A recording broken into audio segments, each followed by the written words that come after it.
When it comes to utensils and cookware, it's important to know what can and can't be used. Heat-resistant glass cookware is ideal for all cooking modes. Standard glazed china, porcelain and ceramic are fine to use on combination cooking, as long as they're heat-resistant. Pottery, earthenware and stoneware should only be used if it's fully glazed. Use metallic foil containers only in grill or convection mode. When it comes to plastic containers and cookware, a lot are designed to be microwavable.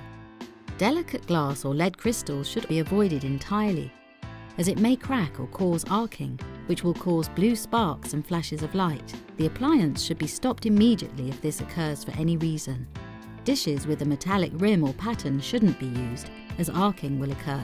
If it's partially glazed or unglazed, it can absorb water, which takes microwave energy away from your food and heats the container instead.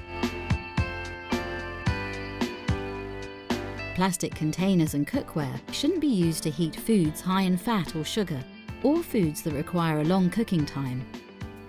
Avoid using melamine cookware and general plastic containers or cartons, such as yogurt pots or margarine tubs. There are many types of cookware and utensil that can damage your microwave oven, so always check your operating instructions. If you have any questions regarding your Panasonic microwave, our customer service team are on hand to help.